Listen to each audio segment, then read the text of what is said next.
So this Miami man made 2.6 billion robocalls in a single month. Annoying hardworking people during their downtime was the least of his crimes.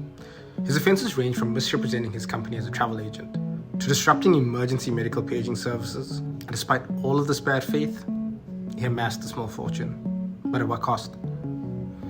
Hi, I'm Alvin Naidu, owner of Justic Brand Protection, helping online sellers and content creators protect their brands and content online. So this guy's name is Adrian Abramovich. He started working as a telemarketer, which eventually led to him founding multiple telemarketing businesses across Florida. Over 20 years, he continued using new, easily accessible technology to spam harder and faster than anyone had ever spammed before. At his peak, one of his employees could make 10,000 spam calls each day. The question then becomes, who was he doing this for, and how did the scam work? So he was connected to Sunset World Group, a Mexican hospitality company that operates high-end resorts in Cancun and Riviera Maya. Sounds harmless, right? You answer a spam call and maybe get a luxury trip to Mexico. But no. First, an automated voice would claim the call was from a reputable company like Marriott, Expedia, or Hilton. Once you pressed 1, you were unknowingly connected to a SWG executive who would pressure people into purchasing low-cost timeshare packages at a premium price during high-pressure timeshare presentations.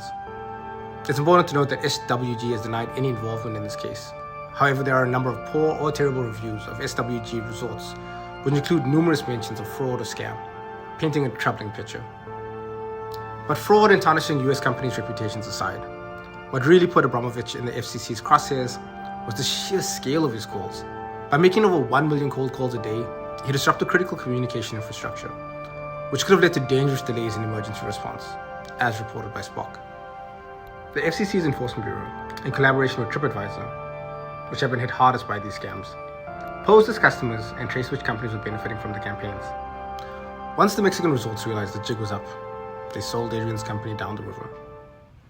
At the same time, Spock, the medical emergency company, alerted the FCC to the searches, which led investigators to multiple IP addresses linked to Adrian's company.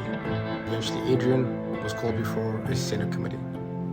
Now, during that hearing in 2018, Abramovich admitted his company was involved in making the calls, and for his role in the scheme, he was fined $120 million, a sum that almost 8 years later has still not been paid. Tired of seeing counterfeiters profit from your work while hiding behind fake domains and aliases? At Justic, we help creators and online sellers with global brand protection and IP enforcement. Let's help you take back your control. And if you like content about cybercrimes, like and subscribe, because staying informed is the best way of staying protected.